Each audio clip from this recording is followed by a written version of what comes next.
Ever catch yourself putting everyone else's needs before your own? It's like self-care can almost feel kind of selfish, like, are we allowed to prioritize ourselves? Oh, absolutely. Putting yourself first is not selfish at all. And in fact, it's something that a lot of experts argue is absolutely essential for our well-being. That's exactly what caught my eye in this article we're diving into today. 4 supportive tools to boost your self-worth. And, it really resonated with me, especially since the author Tara focuses on women and those pressures we often face. That's an important point, and it's interesting you mentioned that because right off the bat, she starts with this quote from Sahaj Kohli that really drives that home. The fact that someone else loves you doesn't rescue you from the project of loving yourself. Oh, wow. It's a powerful reminder that even in the most loving and supportive relationships, self-love is still ultimately our own individual responsibility. We can't rely on someone else for that. It's funny, sometimes I feel like that's the tougher kind of love to master, loving ourselves. It definitely can be. But maybe that's exactly why we need to dive into this article. It promises practical tools for boosting that self-worth. And, I mean, who couldn't use a little more practicality in their life? Couldn't agree more. So let's unpack that toolbox, shall we? The first tool that Tara highlights is hiring a coach, which she credits as a major turning point in her own self-worth journey. Yeah, she talks about how coaching provided her with this incredibly safe and supportive space to really confront her own low self-confidence. It's like having this super supportive friend, but they also give you homework, accountability. I love that. It's like that objective perspective that we often lack when we're so caught up in our own heads, right? A good coach helps us see those blind spots, those strengths we might not even realize we have, and then they can help us challenge those pesky negative thought patterns we all tend to get stuck in. Totally. It's like having a personal trainer, but for your self-worth. They're there to push you, to motivate you, and to really hold you accountable for reaching those self-love goals that you set. Exactly. And it makes you wonder, what kind of incredible things could we accomplish if we each had someone like that in our corner cheering us on, believing in us, even when we struggle to believe in ourselves? It's true. Every athlete has a coach. Mhm. Bad not us. Okay, so coaching, definitely a powerful tool to consider. But let's move on to the next one that Tara talks about, which is meditation. Although she kind of gives it a more approachable spin, calling it soul conversations instead. Soul conversations. Yeah. I love that. It feels so much less intimidating and rigid than traditional meditation, which, by the way, Tara admits she initially resisted. Yeah, she talks about how she used to think meditation had to be this really serious practice. You have to sit a certain way, be perfectly still, silence all thoughts. But then she realized it doesn't have to look a certain way at all. Just finding those quiet moments to connect with yourself on your own terms can be incredibly powerful. Absolutely. And for anyone listening who might feel a little intimidated by the word meditation, try thinking of it this way. It's simply carving out some time, even if it's just a few minutes, to have a conversation with yourself, to reflect, to listen to that inner voice. And honestly, in today's world, who couldn't use a little more of that? Yeah. Taking a moment to just breathe, quiet the noise around us, and tune into ourselves. Music to my ears. Because on a scientific level, research has actually shown that meditation can help quiet that pesky inner critic, that voice that loves to tell us we're not good enough, not smart enough, not worthy enough. Oh, I know that voice all too well. Uh, Ugh, it could be brutal. right. But by practicing meditation, even in small doses, we can start to recognize that voice for what it really is, just a thought, and we can choose not to let it dictate our self-worth. Wow.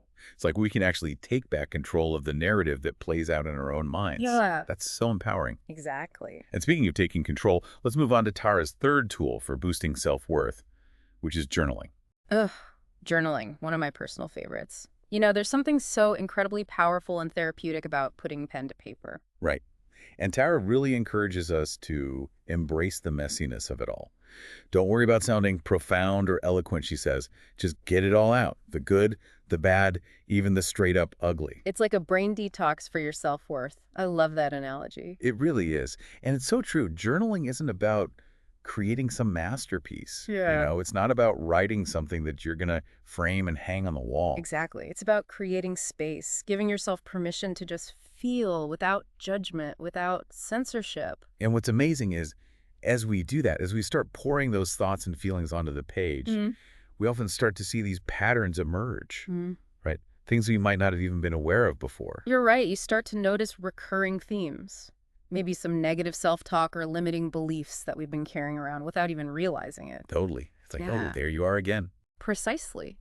Journaling helps bring those subconscious thoughts to the surface, and once they're out in the open, we can examine them, we can challenge their validity, we can decide if we want to keep carrying them around or not. It's incredibly powerful. It really is. It's like holding up a mirror to that inner critic and saying, okay, I see you, I hear you, but I don't have to believe everything you say. Yes, exactly. So empowering, right? It's like the act of writing things down can be therapeutic in itself, but then to actually start questioning those negative thought patterns.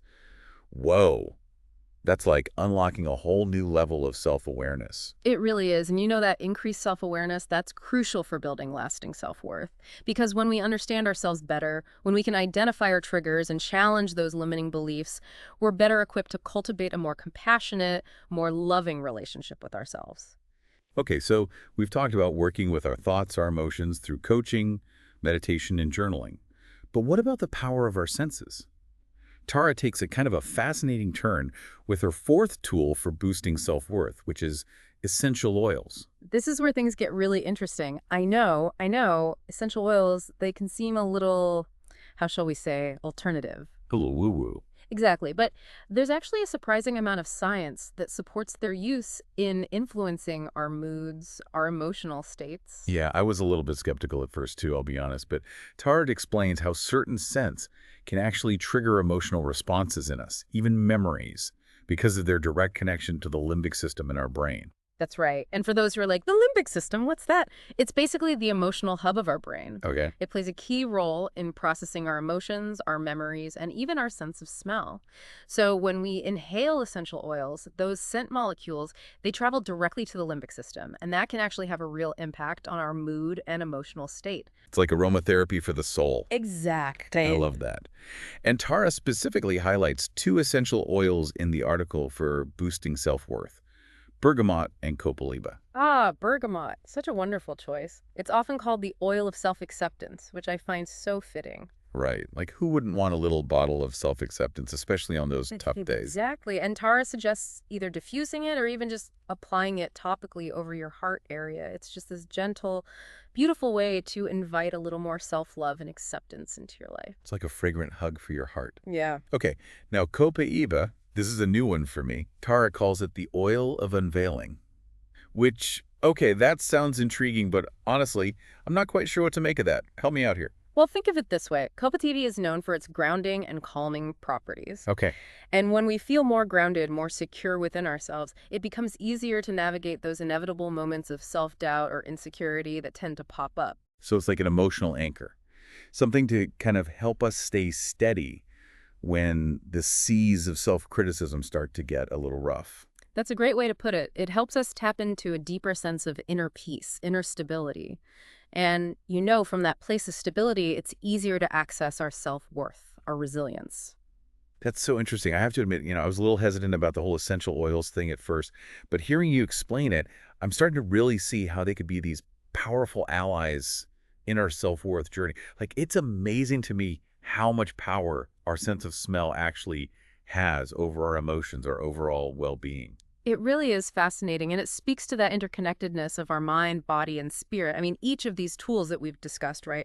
Coaching, meditation, journaling, essential oils, they offer a different pathway to tap into that inner wellspring of self-worth that we all possess. So it's not about finding like the one right tool, the magic bullet, but it's more about exploring these different approaches, different pathways, and discovering what resonates most deeply with each of us, right?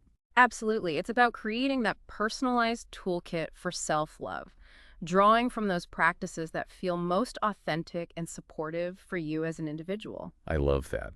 A personalized toolkit for self-love. That makes the whole journey feel a little less daunting, a little more like an adventure, like a choose your own adventure of self-discovery. Exactly. And the most important thing is to approach this journey with curiosity, with an open mind, and a whole lot of kindness towards yourself. Because there's no right or wrong way to cultivate self-worth. It's an ongoing process, it's growth, it's evolution, it's a lifelong adventure. I love that. It Yeah. really is a journey, isn't it? And just like any good journey, it's not just about the destination, but it's about enjoying the process, the discoveries we make along the way. I couldn't agree more. It's not about reaching this perfect state of self-worth like, okay, I've arrived, I'm done. Right, like checking a box. Exactly. It's an ongoing process. And it's about cultivating a deeper sense of self-acceptance and self-compassion, Hmm. with each step we take. So well said. And speaking of steps, we've covered some pretty powerful ones today. We talked about working with a coach to guide us, quieting that inner critic through meditations, those soul conversations, processing our emotions through journaling, even tapping into the power of scent with essential oils. It's like we've been handed this amazing toolbox full of different tools and strategies, but now it's up to us to actually use them. You're so right. And just like with any toolbox, some tools are going to resonate with us more than others, and that's okay. The key is to experiment, try different things out, and see what works best for you, for your unique personality and needs. So true. So as we kind of wrap up our deep dive today, I'm curious, what's resonating with you most? Is there a particular tool you're feeling drawn to?